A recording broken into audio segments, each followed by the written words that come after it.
members. We do not speak on their behalf. The following contains language in an adult manner and poorly impersonated celebrity voices and parodies. Listener discretion is advised. Well, hello, everybody. This is Lucien Stanton DeVille, Warlock extraordinaire. You're listening to The Devil You Know. You know, when I went to Boston once, everybody tells me, Lucien, you look great in hats. And quite frankly, I think I do too. But, I'll go to Boston and people start calling me all sorts of names. Mostly they call me a pervert. And I never can figure out why. Why are they calling me a pervert? And it finally dawned on me. It's because they think I have a hat on.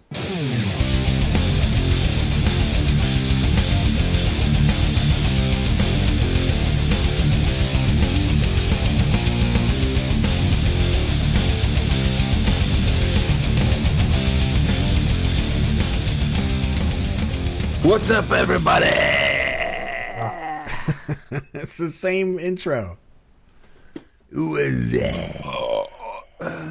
Yeah. Who is that? Kool-Aid Man. Who's coming at you between hurricanes? Who is that? Anyway, yeah, what's up with this, man? With the fucking Hurricane Alley over there, up your alley? The Earth hates us right now. Oh, like man. humans. I mean, there's a huge earthquake in Mexico today. There's California's on fire. That was an earthquake in LA too. I mean, dude, yeah, I think the Earth has had enough. Earth is like, fuck these assholes, get them off me. Is your house permanently boarded up now? Well, we haven't taken down everything because we knew there was that Jose was, we were unsure at the time. So we took off like the window, the shield around the windows in the front of the house. Or like, enough to get a little bit of light in, but we can board it back up in 5 minutes. So Enough to let the dog farts out. Yeah, it's coming in here pretty strong right now. He's ready for his walk. Oh, his walk. His shit. Yeah. Nice, man. So we've got a good guest this week. It's going to be sweet. He's an amazing guy.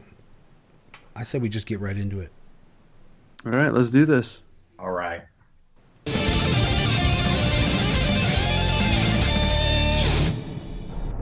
The Ritual or Intellectual Decompression Chamber. A magical ceremony may be performed by oneself or in a group, but the advantages of each should be made clear. A group ritual is certainly much more of a reinforcement of faith and an installation of power than is a private ceremony. The massing together of persons who are dedicated to a common philosophy is bound to ensure a renewal of confidence in the power of magic. The pageantry of religion is what has sustained it. When religion consistently becomes a solitary situation, it reaches into the realm of self-denial, which runs concurrent with antisocial behavior. It is for this reason that the Satanist should attempt to seek out others with whom to engage in these ceremonies. In the case of a curse or destruction ritual, it sometimes helps the magician if his desires are intensified by other members of the group. There is nothing in this type of ceremony which would lead to embarrassment on the part of those conducting a ritual of this sort, since anger and the symbolic destruction of the intended victim are the essential ingredients. On the other hand, a compassion ritual with its unashamed shedding of tears, or a sex ritual with its masturbatory and orgasmic overtones would most likely succeed best if privately performed. There is no place for self-consciousness in the ritual chamber, unless that very self-consciousness is an integral part of the role being played, and can be used to good advantage, i.e., the shame felt by a prudent woman serving as an altar who, through her embarrassment, feels sexual stimulation. Even in a totally personalized ritual, however, the standardized preliminary invocations and devices should be employed before the intimate fantasies and acting out occur.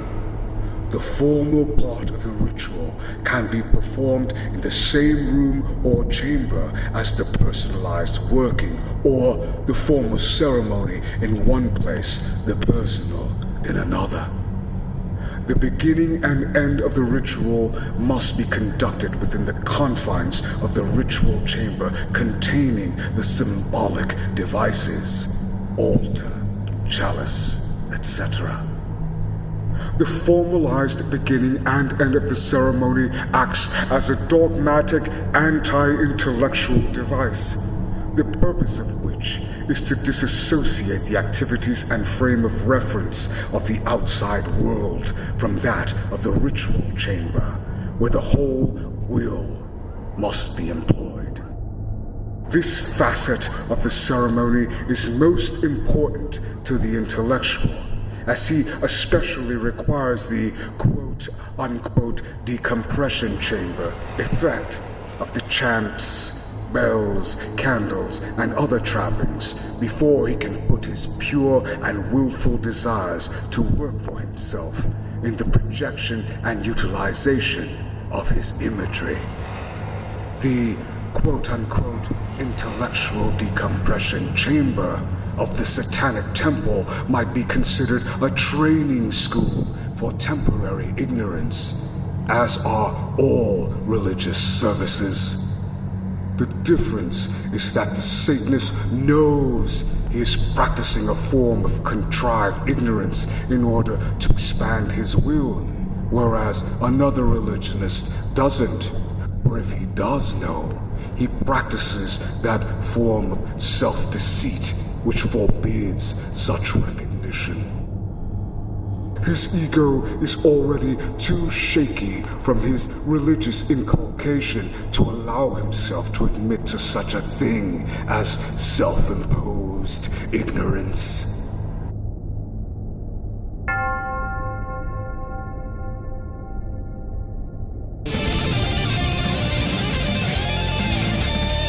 All right, for episode 94, John, we need somebody of many talents on this show.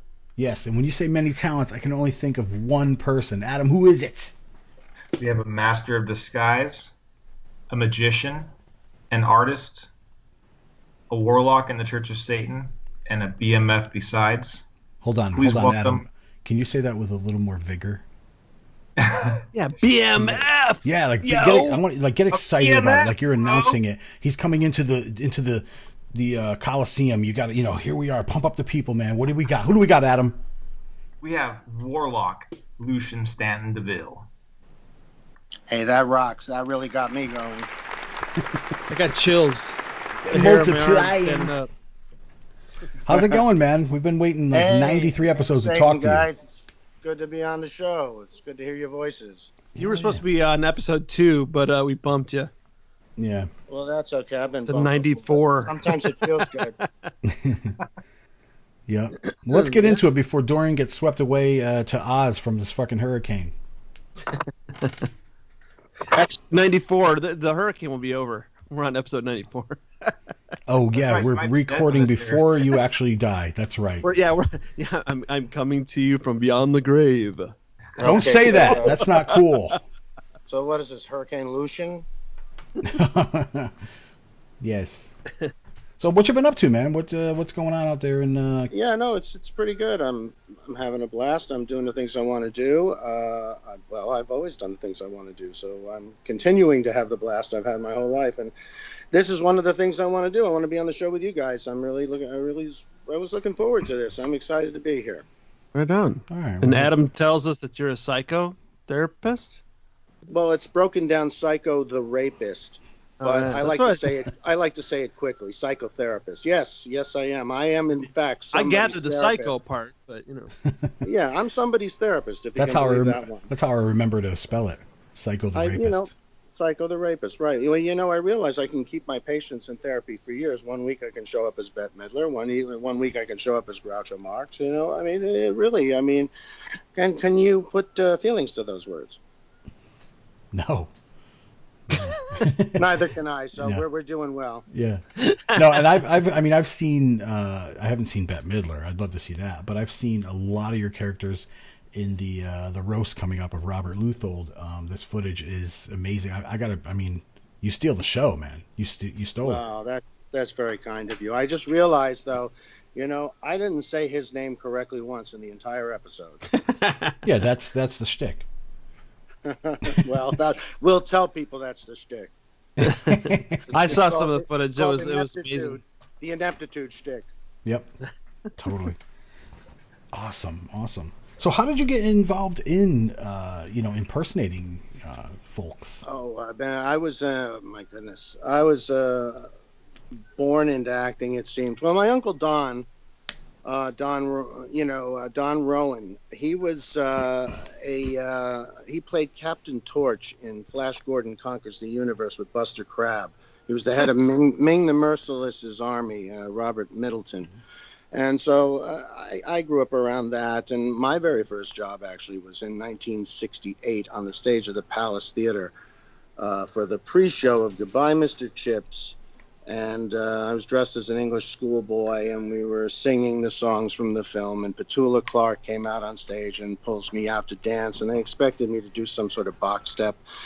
And I happened to be a ballroom dancer at that age, and I spun her all around the stage and got a standing ovation. And Peter O'Toole tapped me on the shoulder to cut in, and they didn't stop applauding. Yeah. Wow. They didn't stop applauding, so they had to stop dancing, Petula Clark and Peter O'Toole, and applaud me, and that was it. The next thing I knew, I was just in every costume I could get my hands on. That's awesome. Yeah. It started with my mother's shoes, believe it or not, but that's a whole other story. Doesn't it always start that way? Yeah. I hear. No, I got it. Well, Adam told me. I mean, that's at least what Lutho told me, but I said it right, though, at least this time. Yeah. No, but I've seen these characters, like, we Bob Johnson had a Halloween party, and you were there as Marlon Brando. Right. And fat Marlon Brando. The good guy. I was the fat Marlon Brando. Yeah, and it was just, you were in character, and it was just, holy shit, I thought Marlon Brando was at the party. It was great. Well, actually, he was. He was just he was wearing a clever Lucien disguise. Yeah, totally. Well, you were Groucho Marx at the Black House when I was there. I recall that, right? Yeah, you know what? I guess I was. As I said, I never know who's going to show up. I might have been you for all I know. So is your trunk just full of costumes for whatever you might feel like at the moment?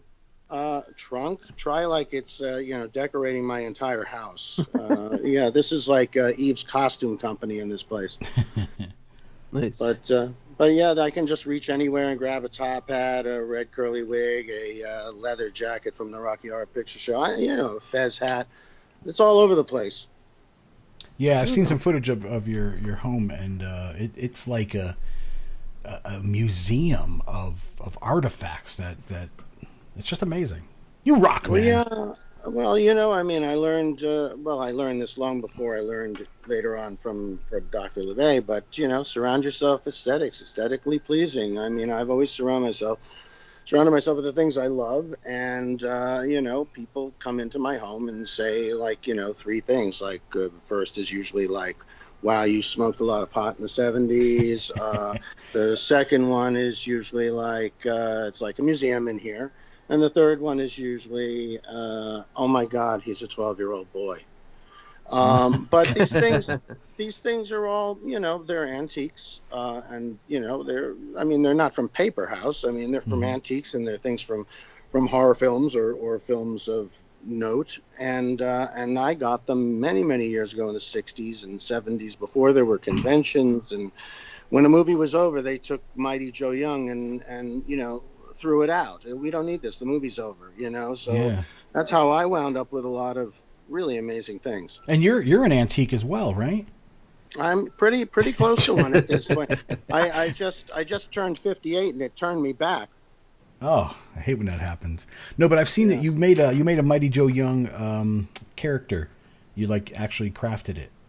Yeah, I rebuilt it. That's from the casting I have of the original face. and I have the casting from Kong, and I have the casting from Son of Kong, and Wow. I mean, a whole bunch of things. I mean, and Any Godzilla? I don't have Godzilla. I used to have Godzillas, but I kind of like stayed with the simian end of things, and but you know, it's really great to know that I can build these things because I was taught by the man who built them in 1960 something, Marcel Delgado, who built all the dinosaurs for Kong and Son of Kong and Mighty Joe Young. Wow. I happened to meet him, and it was like, 9 or 8 years old, and he took a shine to me, and he taught me how to build the old build-up method, which they didn't use. Even Ray Harryhausen used to use molds and all sorts of things to create the textures of the skin. I was just going to ask you if you were a fan of his as well. So. Oh, I knew him. And, interestingly enough, I knew Forrest Ackerman, and in those days, it wasn't inappropriate. Forrest Ackerman would say to me, "Oh, well, I don't have the answer to that about the Emer from 20 Million Miles to Earth. So why don't you call Ray Harryhausen? Here's his number." And then he said, "Oh, wait a minute. No, you know what? He's in London with his mother. Here's his mother's number."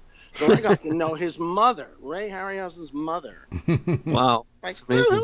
I'll get him. No, it's true. This is absolutely true. So Marcel Delgado taught me how he built the original ones, and they were all old men at that point, and now I'm an old man, although I was a child at the time. So I actually may be one of the very few people left in the world who knows how to build animation models like Marcel Delgado did. Sweet. That's amazing. That and It's really cool to watch it online. $2.50 will get me on a bus. Yeah, But definitely. but it's a fun thing to do anyway because I use the real faces and I'm able to recreate them, which is great. I mean, I love those things. I've loved them all my life. Sweet. Adam, what'd you say? Oh, I just said it was really cool to watch him build that online and see the whole technique and the process, and it's kind of a lost art. Yeah. Yeah, well, I keep thinking seriously. I mean, I want to teach some young film student who's really into the old stop motion animation thing, as a retro, but like as a real love of the art form, which of course is gone now that you have CGI. Yeah. But I should teach that method to somebody because I really think that should be passed on. That's that it was the art that started it all. Yeah, absolutely. I mean, that's like kind of my fondest memories too of movies as a kid was that kind of, definitely monsters and, even like the, what was the old Sinbad Absolutely, movie, the Skeleton Warriors and right. Just, And So the what- Cyclops and all of those things. I mean, we were all monster kids. I'm sure of it on some level. Oh, yeah. Can I make a suggestion? Sure. All right, great. I think you should make some videos and, put them up there for a nominal fee for people to learn these techniques so they're not really lost. They're kind of immortalized. you could do like a subscription even, actually. You know what? It's funny. I never even thought about that. That's what I guess that's what a lot of people do. I grew up in the era of, they didn't have computers in school. They had typewriters, and if you took typing, you learned how to type. I taught myself computers like in the early 90s, and that was I have no clue about doing these things, although I know of them. That's actually a really good idea. I do tutorials. That's the only kind I got. Right. Well, just like, tutorials on things would be really, really cool. I don't know how to make money on it, but that certainly wouldn't hurt either. All right, we'll talk after the show. Sounds good. You, me, and Mighty Joe. That's right.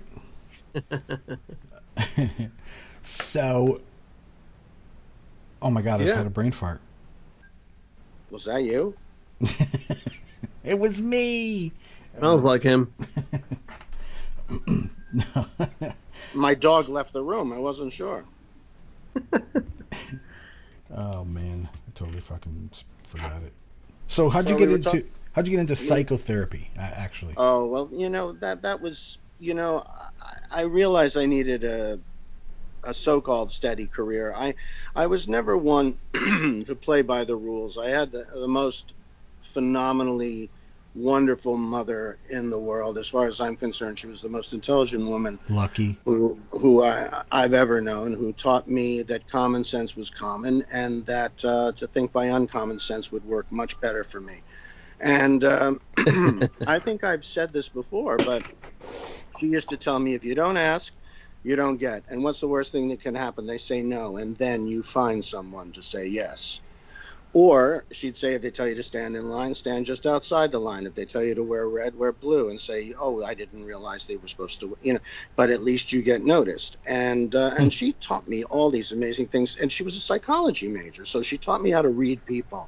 Yeah. And I've gotten, long before NYU, had me build all their buildings for them with the tuition I paid. But I wound up knowing people very well, and I was always accused in my entire life of being able to not only read people really well, but often knew who people were before they knew themselves. And that's been said to me many, many times. Now, there are a few people, believe it or not, who have that characteristic, and one of them, oddly enough, is Marlon Brando. Marlon Brando was amazing at reading people.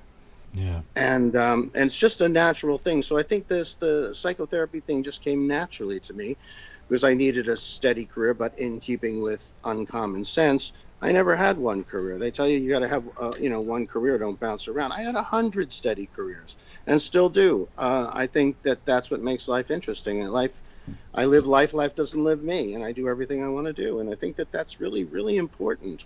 We're taught backwards messages in this society. Yeah, I agree. I know what you mean. Yep. So, as a psychotherapist, have you ever had the chance to look at a patient and say, "No, it turns out you're just an asshole"? Because I've always wanted to, Actually, it's funny that you say that, because I bring the creativity. I'm a right-brained person. I was a lefty, but when I was a kid, they forced you to be a righty. So I write with my right hand. And people say, I didn't realize you were a lefty. And I go, I'm not. I'm a righty, but I'm writing like a lefty with my right hand. Right. so how screwed up am I? But anyway, no, it's. I think I bring the creativity. I've always been making, building, drawing. Doing something creative. It was the most fulfilling thing for me. Even ritual magic, the most fulfilling thing. And I brought that to my approach to psychotherapy. Do I know my stuff? Absolutely. I went to NYU, and that was terrific. I could, get dice and play along the sides of the buildings I built for them. But that didn't teach me anything but, theory. I had my own approach, creative approach, and still to this day don't work like the average psychotherapist. And as a result of that, people might criticize that. However, I've held higher jobs than any therapists I've ever met. I've been a director of 2 agencies on Madison Avenue. When I was a frontline therapist, I had less fallout of patients than anybody. I had the highest attendance groups.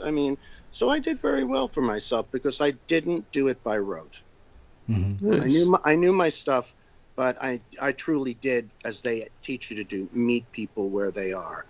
Not where they tell you they are, but where they are, and people respond to that. Awesome, excellent. Yeah, that's so sweet. Is who's still awake?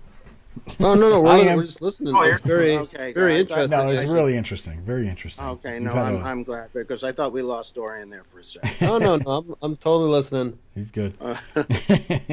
No, it sounds like you had a really exciting life, and you're still on it. I had a question though, you hear people, they're like, there's no way that you can turn gay. You were always gay, but you actually are the first man that actually turned gay, right? Well, no, actually, I'm just playing. I'm playing. No, I actually really didn't turn. I walked straight into it. That's a joke. Yeah, totally. No. The truth is, no. I always knew who I was, mm-hmm. and I'm going to say this truthfully. I'll probably get a lot of shit from people for it, but ask me how much I care. Yeah. The truth of the matter is, I think flesh is erotic. I think that, coming from the sort of disciplines that we've all learned and discovered were similar to the way we thought, i.e. the Church of Satan and Anton LaVey's philosophies, were very much akin to that. Mm-hmm. I think flesh is erotic, and I incidentally dated more women than my two brothers combined, by far. And so that's the joke of my family. But so they never pulled any nonsense about teasing me. But I also was essentially married for 8 years, and I was very happy in that relationship. I was in love. Everything was, I was planning a life with this woman, and I was very, very happy to be who I was, even though I made clear to her that this was another part of who I am. But I felt absolutely no need to act on it because I was in love, and I believed in that, and I was loyal, and I was a faithful guy, and a real husband. However, I found out that wasn't actually being returned, so I left that relationship and and did what I wanted, whether it was women or men, and eventually wound up with somebody that I've been with now for 40 years, and I've been with for 30. Excellent. We got married on our 30th anniversary. We've had him on our show before. Yeah. That's right. Yeah. That's awesome. Yeah. Bob, who after 30 years couldn't get my name right. How much editing did you have to do after that show?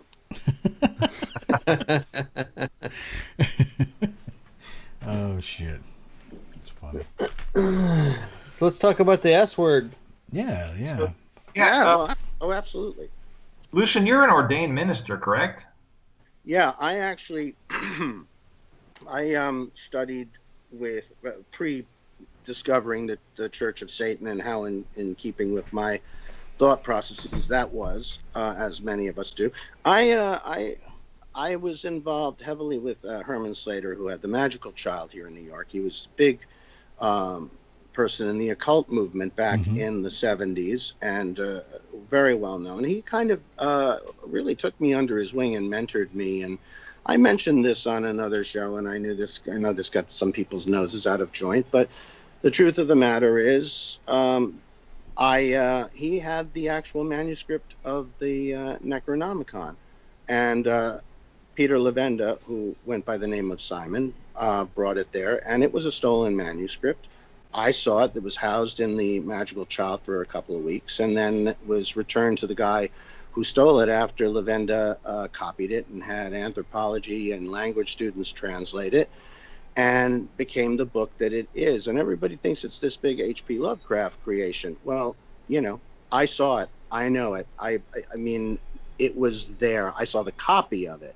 And Herman took me under his wing and mentored me in ritual magic.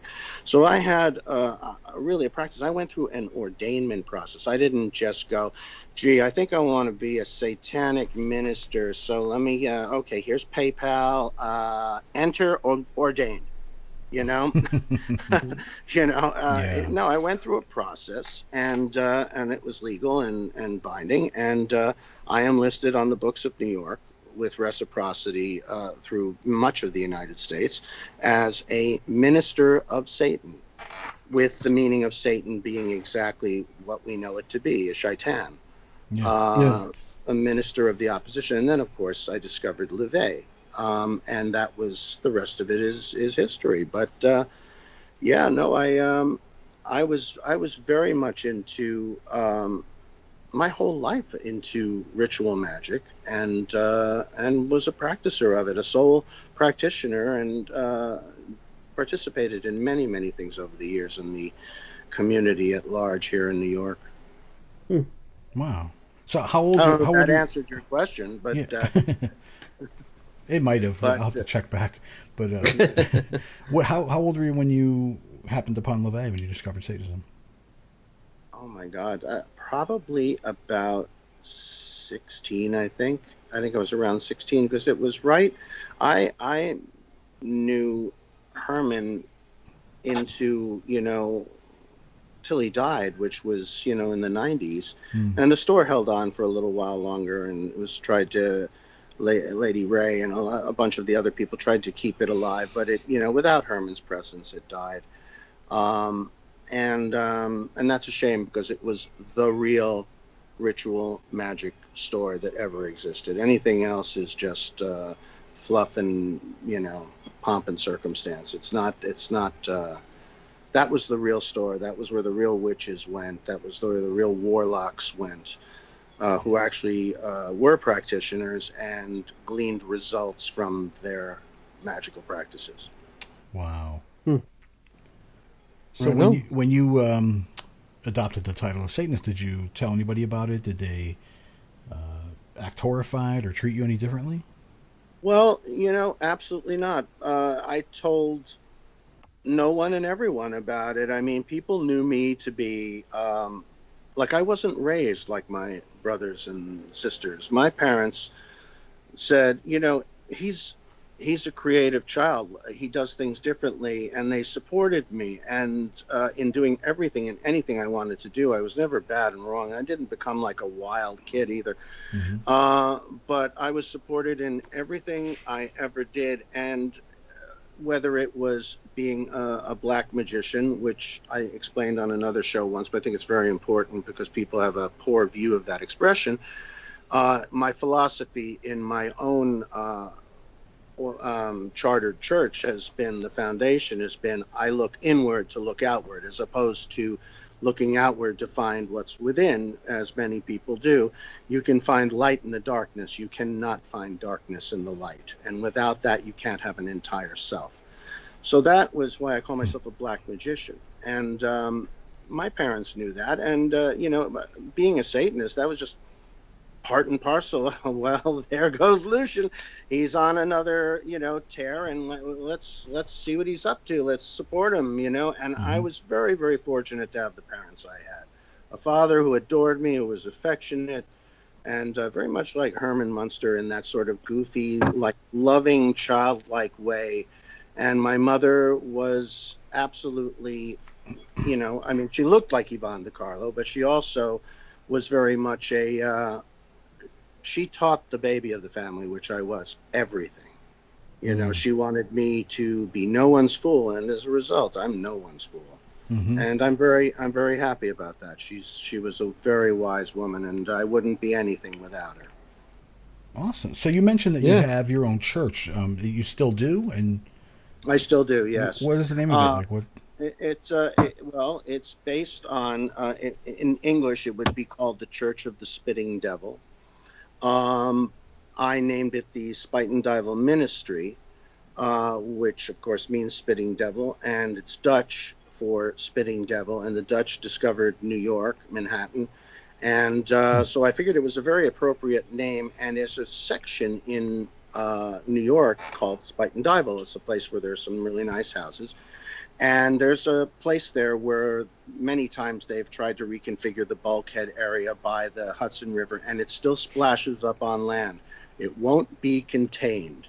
And I thought that was very appropriate, too, because we won't be contained as Satanists. We are not people that are gated off and kept into a mold that people want us to be rather than who we are. So I thought that was very appropriate too. So yes, I still have it, and the political end of it is the Order of the Werewolf Watch, because I believe in the beast in man. I always did. We're mammals, and we have instinct, and people call that gut feeling. But it's not gut feeling, it's instinct. And usually your mind overrides the instinct. I've always lived by instinct. That's what my parents encouraged in me. You know when you like somebody, you know when you don't. And when your mind comes in and says, give the guy a chance, don't be so judgmental, the person turns out to be a jerk. And the reason is because your body had the answers to the questions your mind had not yet thought of. And that's really the truth. Right. We're mammals. I feel that certainly with men, I can instantly tell. A handshake will tell me this dude's a douchebag. I don't want anything to do with him. Females sometimes are tricky. But... Well, yeah, I mean, and that's because your mind is coming in because of all the, the attraction factor and everything else. But you really have to sort of reduce it down to the base thing. Animals. Alligators don't hang out with monkeys. Monkeys don't hang out with zebras. They know who they like. They shun from their own groups the ones that are weak or that they don't want or that are not contributing to the pride of lions. And, they just know these things, and they've kept the balance of nature for millions of years. And let's face it, us with our allegedly socialized and sophisticated, evolved society have practically destroyed the world in about 100,000 years. So it's really, I've always lived my life by instinct, and it's always served me well. I know who I want to be involved with. I know who not to be involved with. And, I think if you have one or two really good friends, two is a lot, but one who you could trust your life to, truly trust your life to, and vice versa, you are wealthy with friends. Everybody else is a layer of acquaintance, and even if you love them, they're a layer of acquaintance because, as you know, with solipsism, they will not do for you what you will do for them. Yeah. Right. So that's really just the real basic ideas. And I had these ideas and then discovered LeVay. So it was really just a natural progression for me that I remember, and I'm sure we've all heard this at one point, I remember that my partner said to me, I made him read the Satanic Bible. I said, you got to read this book, and he read it and said, I've been hearing you say this for 20 years. I've been 30 years, whatever. And you could have written this book. Yeah. I said, a lot of people could have. Yeah. Those few that were born, I truly believe you're born a Satanist. I know Magus Gilmore feels that you can become a Satanist. And LeVay and he used to have a dialogue about this. Peter told me this. Mm-hmm. But I'm still of the belief that you really are born a Satanist, and that comes from really whether you live from instinct or whether you live from your head. Yeah. I really believe that. You never heard me this serious, huh? No, I like it. I like it. Who the hell is this guy on your show? I dig it the most. Yeah. That's why we had you on. Yeah. So to get to know you. Where can people find the Church of the Spitting Devil? You can find it in cyberspace because there is no physical. It's in hell. It's in hell. Well, no, I got news for you. It's in Hudson. I tell you to go to hell, but you'd never enjoy the benefits of it. Go to Hudson. And I say to people, this is heaven, purgatory, or hell, right here. You make the choice. You know what I mean? I'm going to stick with what I know, and not in the order you want it. But yeah, no, it's in cyberspace. It's always been there. I have not removed myself, but I have sort of honed it down since I've been more involved with the COS into like a reference library almost. There are members, there are people that know me very well pre-Church of Satan, but I have also made it a resource where one can really access every video, every article, every book or passage from a book, my own writings, anything that was in keeping, which it all was in keeping with the philosophies I later learned about through Dr. LeVay. Awesome. Yeah. But I have performed many rituals, public rituals. The last one was a ritual to actually Lilith, and that was done at the producers' space here in New York, and it was well attended. And I used to do a lot of private rituals, again prior to the Church of Satan, and done numerous rituals since. But I was invited by a good friend of mine to participate in something coming up in the near future. I'm very excited about it because I'm really a soul practitioner. If somebody needs help with something, I will come up with a way of accomplishing it and giving them the method by which to make it better or different. Yeah. But other than that, I am not really in too many mass rituals anymore, and so I'm quite excited to have been invited to that. Very cool. Yeah. Well, let me ask you this: what does Satan mean to you? Well, Satan means basically everything I said.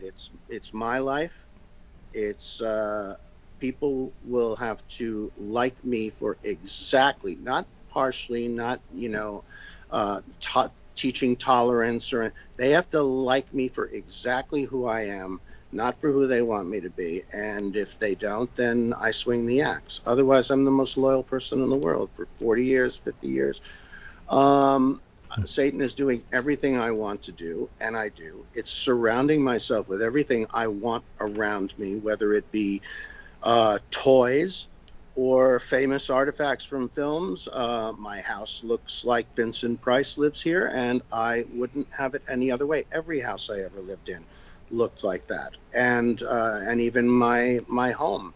My room looked like that, and outside my room looked like that. So it was a very natural thing for me. It's living life. It's not having life live you. Most people, life lives them. They flow with the herd. I hate to use that way overused expression, but it's true. They flow with the herd.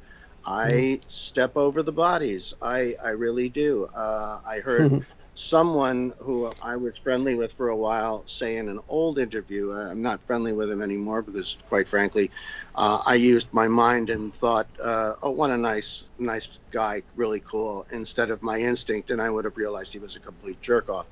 But in an interview many years ago on a Bob Larson show, he said... That says it up there. Right, but he said that, there are a lot of dead people refusing to lie down, and that, I think, is absolutely part and parcel of the significant difference between Satanists and the masses. I mean, we don't have to lie down. We walk against the current. We're the salmons that swim upstream effortlessly. I don't know how to swim downstream. I don't swim up the stream to spawn. I swim up the stream every day. It's because it's where I go. The other ones are going in the wrong direction, in my opinion. That's Satanism. So I've always been my own person, and I'm very opinionated, but not to the point where it's just ignorant and belligerent. I mean, you better be good and you better be smart if you're going to argue me down. But believe me, I have an open ear, and I will incorporate intelligent thought into my thought, because I am selfish, which for me means self-like. It's a very good word. Selfless being the bad word, because you're not whole. I will incorporate it into my life because I insist on growing every day of my life. Until I shut off the light switch in the 11th hour, I want it all. And I'll have it all. And that's the way I live my life. And I want it now. And, people will tell you not to blow your own horn. And that's, all those messages you get. But that's one of them. And people who tell you don't blow your own horn and you sound like you're full of yourself, well, good, I am. Those are my accomplishments. And people who tell you not to blow your own horn are people who have a very small horn, or they don't have a horn at all. So, so that's how I've lived my life. Yep. That's what being a Satanist means to me. Don't blow your own horn, because I got to hear my little one. Yeah, totally. Well, Lucien, I dig you. You know that. We've had conversations. Well, I really do. The feeling's mutual. I really, you guys, I have to tell you, and I'm not a smoke blower. If I didn't like people, I would tell them right to their face and do. You are three of the guys that I really actually have a lot of respect for. I met you all at the anniversary. And really just, fell in love with you guys as really cool, the real, the true, the genuine, the people that really do this, not, and as, any organization, and including ours. I always used to say it was a, organization of individualists. Well, unfortunately, in a group of individualists, you're going to have a group of people that are a group. And that defines who the real individualists are. And in my opinion, you three guys really stood out to me, and that's true. Then your wife and Marlene, just for the record, lovely individual. Yeah, I agree. She stood out to me in my hotel room, and no, I'm kidding. Hey. That's where she was. Yeah. It was me. I admit it. I was making a dress for her. Anyway, love it. But no, seriously, she was great. You guys are really some of the very few, and I make no bones about it. There are very few people that I like or certainly love in any organization, including the Church of Satan. Yeah. So that Thank says you. a lot. Awesome. And that's Yeah. the truth. Very cool. It is mutual. Feelings Totally. mutual. Yeah. All Thank hail you. Satan to that. Hail Yeah. Satan. Hail Satan. Hail us, That's right. individualists. Well, I want to thank you for coming on. I mean, you are now a devil we know, and I can't thank you enough for being here and just sharing your, a dose of your life with us. Because, like it or not, we learned a lot, and I know our listeners are going to. Wow, well, that's really sweet of you to say. I do want to point out to you that I wasn't coming on, to you at any rate, but I mean, don't flatter yourself. I mean, Adam, that's a different story. Of course, But, of course. Yeah. No, seriously, I couldn't be more thrilled to be on a show with you guys. I loved doing it the last time. I loved doing it with I don't plug other people's shows, but another fellow who had me on his show, and I love being on your shows. You guys are real. You talk about real things. You talk about life. You are life. You are living life. You are bringing that to the people. And now that you're going to go, hopefully, to visual ends of this that you do, I can't wait to see it. It's just going to explode, because you're educating so many people that aren't stupid, but just don't yet know. Mm-hmm. And I think that you'll make a big difference. We look Awesome. forward to having you on in character on our video show too. Absolutely. Oh, sure. Oh, that'd be great. Other events. So I've got quite a few of them. I might just surprise you. Right on. My Peter Gilmore is awesome. I've got to see that one.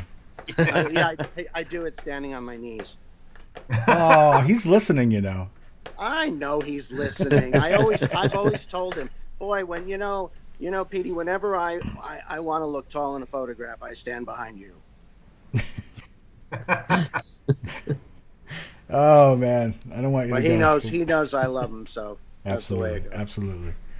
absolutely. All right, until next time, everyone. Hail Satan. Hail Hail Satan. Satan, hail everyone. Take care.